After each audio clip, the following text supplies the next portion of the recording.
Good day once again to all our viewers and our listeners as well. And we welcome you here at our command center, the studios of GIS NTN, as we bring you various aspects of St. Lucia's national response with regards to COVID-19. Today we are joined in studio by Ms. Beverly-Ann Poyotte. She's the Director of Human Services, and she's also the chairperson of the Stress Management Response Team with NEMO. First of all, she's going to tell us about her role as Director of Human Services, and then we'll get into the whole stress management aspect of her portfolio. Welcome, Ms. Poyotte. Thank you, Mr. Nicholas. Thank you for inviting me here to speak on this aspect of our response to COVID-19. As the Director of Human Services, I am responsible, myself and my team that is, we are responsible for the care and protection of children in St. Lucia. We are the sole government agency which has that mandate, and we are working with not just children who need care and protection, but also with their families. If you would remember, some time ago in late 2018, the Child Care Protection and Adoption legislation was passed. And so this is the piece of legislation that guides the work that we do, providing us with that legislative framework by which we are mandated to care for the children of our nation. Mm-hmm. Now, specific to COVID-19, we've heard from several speakers, several officials, that this virus, this COVID-19 pandemic, is going to affect all of us in several ways. Be it emotional, the health is being impacted, psychological, financial, and of course, there's the stress management response team within NEMO. Tell us a little more about this management team. Okay, so the stress management response team is just one of the teams, one of the committees that is set up through the organization of NEMO. And the mandate of that team really is to look at providing psychological and mental support to first responders, to frontline workers, whenever there's a disaster. Mm-hmm. So notice I said whenever there's a disaster, so it's not just for hurricanes or earthquakes, it's anything. And right now, with a state of emergency having been announced in St. Lucia, the stress management team was activated by NEMO, and hence my role in getting together a cadre of persons who are well equipped to be able to provide that service to our first responders. But I would go on to say that we have recognized that because of the peculiarities of COVID-19 and the fact that, as you mentioned, it is going to affect all of us, and it has been affecting all of us in one way or another, we recognize that we have different categories of persons who would need that kind of psychosocial support, that kind of mental health support to keep them going. Mm-hmm. From the onset, even before we had any announced cases, we recognized that just the whole issue of COVID-19 and the kind of damage, the rapid rate of increase that we were seeing in other countries caused a lot of fear, a lot of panic, and a lot of anxiety in our persons. Way before we had the partial scale down in operations in St. Lucia, persons were already asking, can we stay home? Do I have to come in? And all of these kinds of things. So we recognize that there's a certain level of anxiety within our general population. Then, of course, we have the persons who have been placed in quarantine and isolation. That poses another set of its own unique circumstances, because you would recognize that these are persons who were coming back into St. Lucia, most of them nationals, some of them visitors, coming with one thing in mind, to have fun, to enjoy, and so on, and then nationals coming back home to be with their families, and now they are placed in isolation. So we have certain issues that will come up here, and we recognize too that that is another category of persons who would need some kind of psychological, or I should say psychosocial support. Mm-hmm. Mm-hmm. Earlier on you mentioned the role of the Department of Human Services in terms of child protection and what have you. Given the fact that a lot of services have scaled back at this time, how are persons able to access your services at this particular time? Okay, so at the division, what we did, we recognized that there is always that need. Although we are not classified as essential services, we recognize that our services would still be needed, and in fact, that there may be emergency situations which we need to attend to. So what we have done is that our team has been divided into two, and we work on a shift basis. So there is always somebody at the office where persons who wish to walk in can still walk in. However, all of the necessary precautions have been taken. The office has been equipped with the necessary sanitizers and paper towels, and staff have been given some of the necessary gear that they can wear if they opt to do so. But we try to minimize clients coming in. So as I indicated, there's somebody every day at the office to assist. And we also use telephone and email. So a lot of our clients are actually calling in. And ironically, even before we put that in place, we recognized that the numbers of persons coming into the department had dwindled.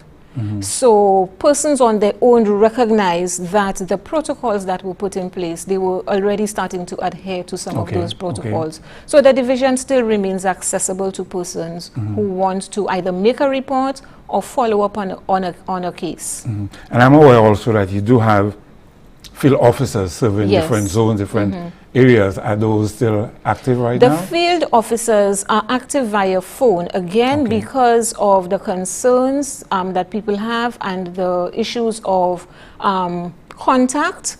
The field officers are not going in to do any home visits. However, telephone interviews can be done, and they know the questions that they are supposed to ask to be able to determine and to be able to assess particular situations without being physically present.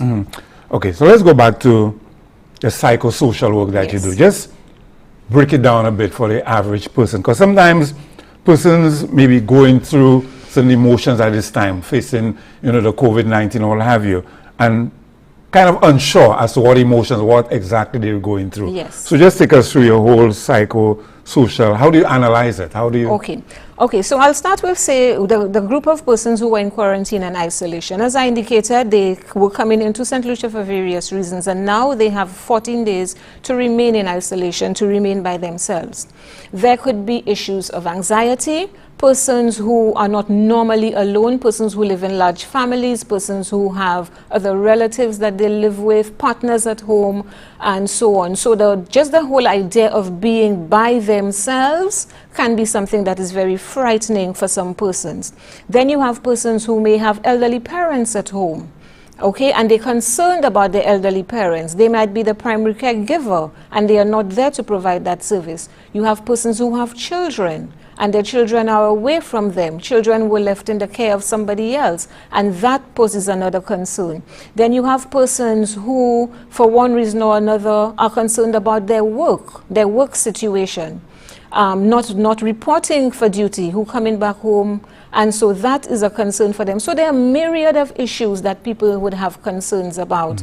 Not to mention, while they are being fed, some people may not be accustomed to the kind of food that is being given. So in as much as, yes, they are being fed, we also have to look at the particular nuances of each individual. And while we may not be able to provide all of those tiny details, we have to at least take it into consideration, listen to that individual, and be able to provide that individual with a sense of that everything is going to be okay, that this is going to come to an end in a while, pretty soon. And then if we look at persons like first responders, our nurses, our doctors, our police officers, our fire personnel, other persons who are on the front lines, these persons have similar issues to what I spoke about for those who were in isolation. Because you would recognize that for a lot of them, they're probably working longer hours than normal. Or even if it is their regular shift, it appears to be longer normals than ours because the responsibilities have been heightened. There's also the anxiety of Yes, we talk about keeping a certain distance, 3 feet to 6 feet away. But me as a nurse, I'm working with a patient. I can't maintain that. So I'm also concerned about my own health and safety. I'm concerned about what it is what it is I might pick up and how it is I might transfer it or transport it home. Okay, again, they're also dealing with deaths. They're dealing with sick people. They're dealing with agony. They're dealing with pain. And so all of that takes an emotional toll on an individual. And if we do not care for those emotions and we do not care for those thoughts that come with the emotions, that is where we can start to have, the psychological damage creeping in. So with regards to those first responders, is it mandatory? Because again, some of us, we go through life day to day, we go in,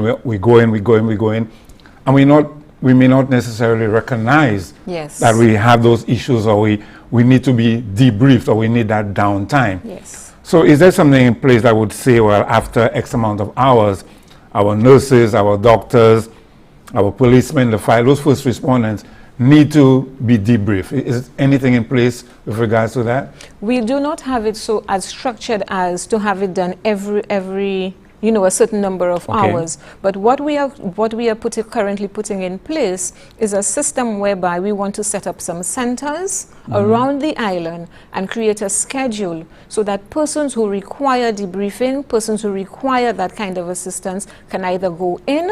For persons who are still afraid to go in, telephone numbers will be provided so that there can be telephone access to somebody whom you can still speak to receive that service. So we're trying to do it both ways, because we also recognize that there are some persons who feel more comfortable with a one-on-one, but of course, as with anything else, the one-on-one has to be done with certain parameters, certain parameters, yes. Speak a little more about the stress management response team in terms of the individuals, volunteers, professionals. Just tell us a little more about this team. The team at this point is set up with a number of professionals within various agencies, both governmental agencies and non-governmental agencies, and also volunteers. We are in a very good place right now, because we recently as 3 to 4 weeks ago, there was a training which was funded by the OACS for persons in psychosocial response to trauma. And we had at least 59 persons who were trained. Some of them are already professional counselors. Some of them are persons who are just getting into this type of work. And so we have those 59 persons, plus we have other persons within the system, both government and non-government, who are trained and who have the necessary skills. So that is the broader team that we are looking at now to be able to provide that kind of psychosocial support. And you might wonder why so many people. As with everything that we are doing with COVID-19, we're planning for a worst case scenario, in as much as we do not want it, but we are planning ahead so that in case we start to have community spread, we have enough persons who are trained and who are on the ground ready to go to provide that kind of assistance. Additionally, in a couple of weeks' time, there will be another set of psychological first aid training that will be provided to those individuals through PAHO. It's a large number, and therefore we're not going to be in one location. So we are planning now, the Ministry of Health, Bureau of Health Education is planning now with PAHO to see how we can do this as a virtual training so that persons will still get that training to be able to provide the support that is necessary. Okay. Whilst you're on the note of planning and planning ahead, I reckon there'll also be something in place because we have the children that we spoke about earlier. They're at home right now, extended period of time at home. At some point in time, we're hoping sooner rather than later, things will return to normal and they will be able to go back to school.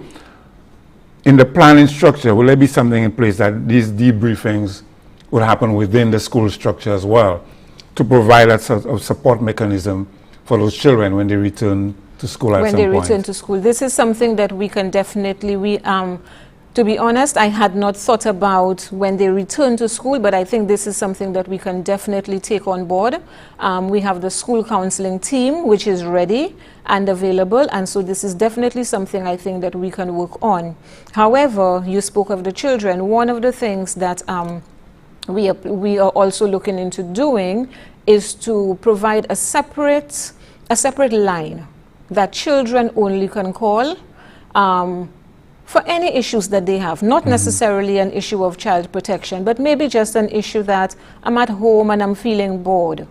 I'm at home and my mommy doesn't want me to go out, you know, so just to provide that kind of support to children. So this is something that my team and I at Human Services are currently actually discussing and looking to see how soon, how quickly we can get something up and running to provide that kind of assistance for children. It's funny you mentioned the subject about kids being home and seeing that they're bored. I was listening to one of the local radio stations, I think Monday or Tuesday, and the announcer was asking persons to give him feedback as to how parents are coping. And one parent was questioning, you know, the kids at home, they have television, they have their iPad, they have their books, and they're still complaining that they're bored.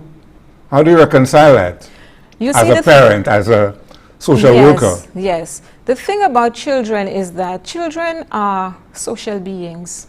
Children like to be with their friends, and especially the stage of development that we're talking about. Teenagers, for example. For teenagers, their core group is their friends. Mommy can be there, daddy, auntie, nene, and everybody's around. But for teenagers, they're friends. For younger children, they also need that interaction, because that is how a lot of them feel validated. That is who they can connect with. That is who they have similar ideas, similar interests. And so the fact that they're at home, yes, they're still on social media, but the physical interaction is no longer there. And so sometimes when a child is saying, I'm bored, it's not because they have nothing to do, but it's simply because what they are doing is not the normal for them. So what is happening now, and I've heard some people use that expression, what is happening now is that we are now creating a new normal. But that is going to take time for people to adjust to it, for people to understand how to deal with it, and for people to actually get comfortable with it.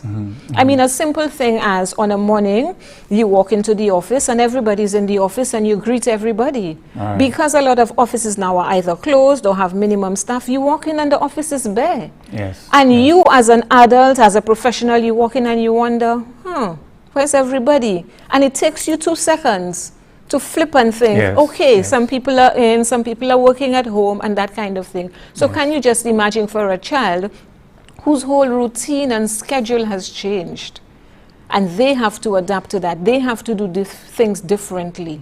And so they have to find new ways of adapting, new ways of keeping themselves occupied and keeping their minds active.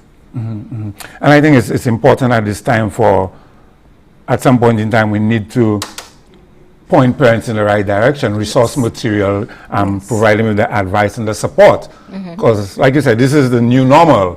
For a lot of parents, it's like, okay, what do I do now? How do I cope with this? You know, it's one thing to be, you know, the Easter break usually 2 weeks, but now, you know, we do not know. Every day is just another day. We do not know how long this thing is going to play out for. What do you say to those parents? Yes, and this is the novel thing about coronavirus, is that we are actually, you know, we keep saying that you live for today. We say that, this is a phrase that we use, but this is actually what we have to experience now, because every day something changes, and every day there's a new pronouncement, every day there's something different. So what I would say to parents is, there are lots of resources that I've seen going around online, things that they can do. But I'm going to encourage parents to actually go through these things before they allow a child to use it. Because you want to ensure that your child is actually doing something that is productive, that is constructive, and that is correct. Right, age appropriate. Yes, also age appropriate. So I encourage parents to go through that before the children actually engage in it.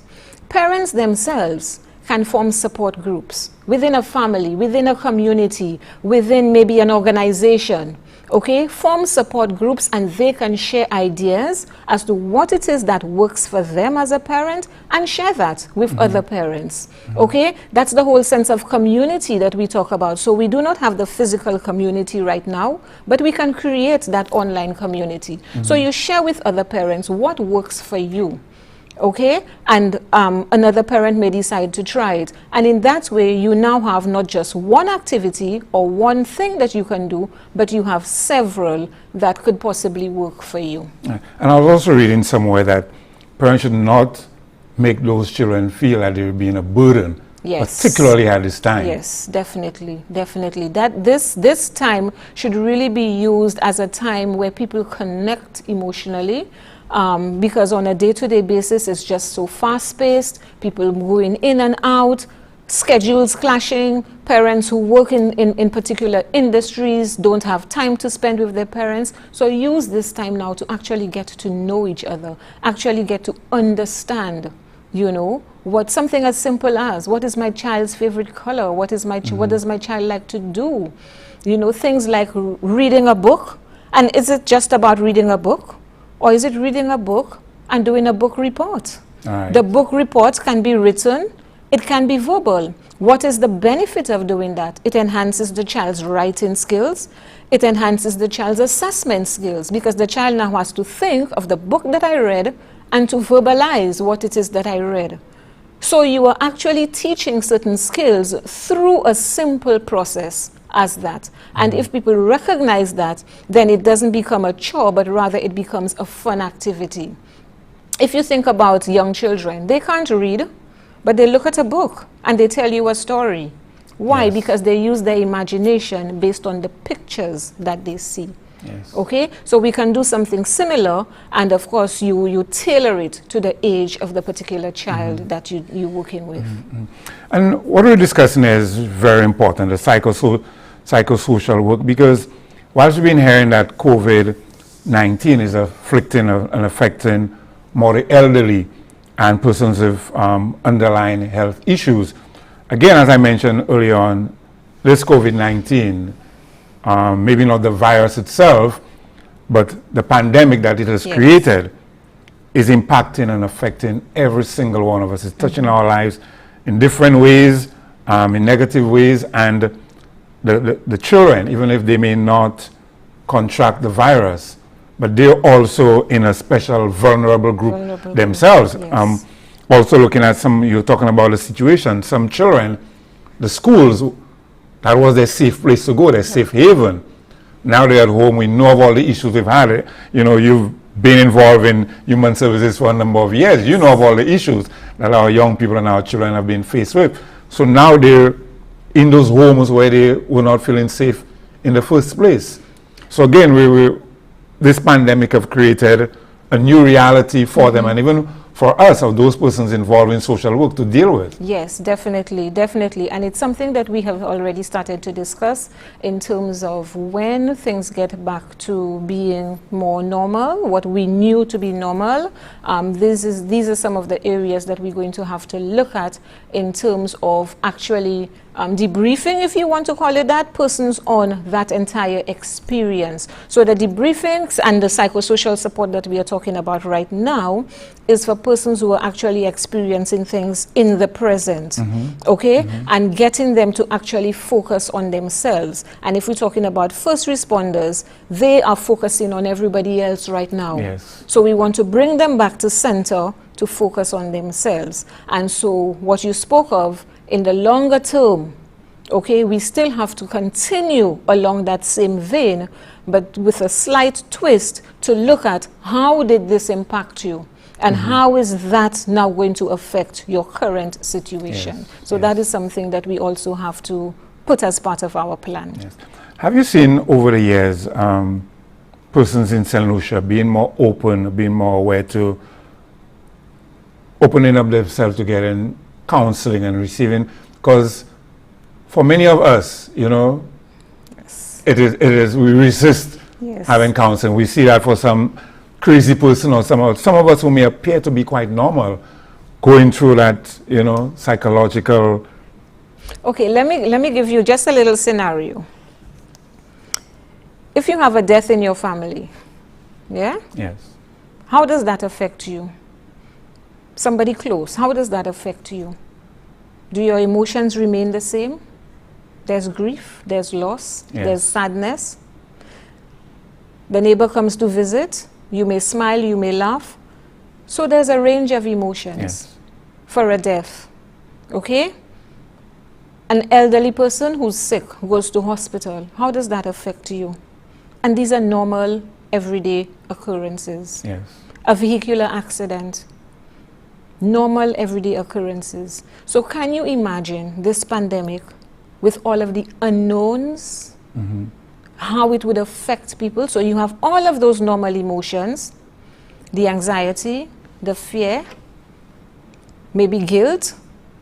Then you have persons who already have pre-existing conditions. That is another aspect, another level that is placed on top of the fear. So there's fear of contracting it, but a greater fear that, oh, I'm in this category. Okay? And so with all of that, individuals now have to be able to manage all of these emotions. Manage all of these emotions. And if these emotions are not managed, that is where we start to see what you called in terms of the mental health issues.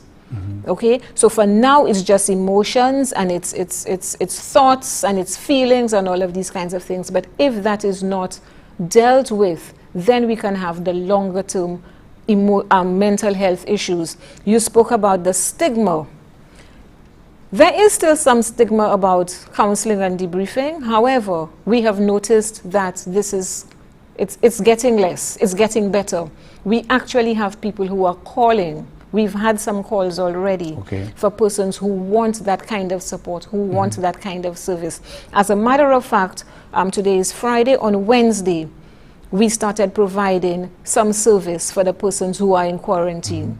Do you have a number that you could let those well, persons as of listen? now, we don't have a number, but we actually have persons who have been going into the sites, properly protected, to provide that one-on-one service. By next week, Tuesday, Wednesday next week, we are looking to have all of the relevant numbers so that people can actually call in for these kinds of services. And of course, when you do, we'll be more than happy to furnish our viewers and listeners with that information at our command center right here at GIS NTN.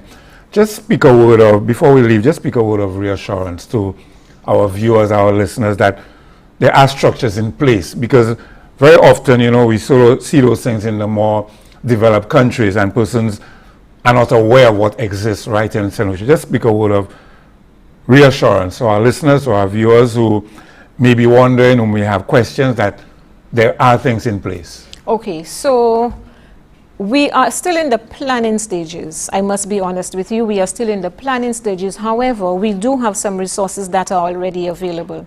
The 311 number is available for persons who want just general information about this virus, how it works, how it can affect them, if they have symptoms and that kind of thing. One of the plans is to still use that number and have a referral, so that if the person calls and the person on the other end recognizes that it is more of a psychosocial issue, they will also have the telephone numbers to make that referral. As we have a situation where more people are at home, and you mentioned it with the children, safe spaces, okay? We also have the 202 number, which is the number for the intimate partner violence, the domestic violence hotline. That number is still up and running and can be used. We also have the 203 number, which is the suicide hotline. We encourage persons also to use that line if they're actually feeling that they want to harm themselves because of the isolation, because of they just feel that they cannot cope, to call that number, that 203 number, to get some assistance. And as I indicated to you, by next week we will provide some other numbers in which persons can call directly, and also provide the schedule of where persons can get. Well, that would be for the first responders, where persons can get that kind of assistance. Okay, most certainly that is welcoming news, and I'm sure most persons will be looking forward to having that sort of intervention available at this time as we provide right here in St. Lucia our COVID-19 response.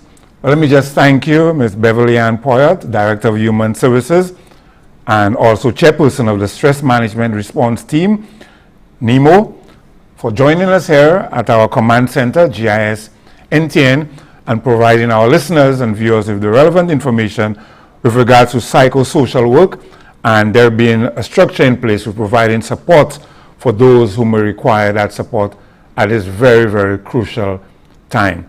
Let me just say to all of you watching and listening to us that to keep your dial locked into NTN GIS for all your relevant and factual information with regards to COVID-19 and St. Lucia's response. Thank you once again for joining us.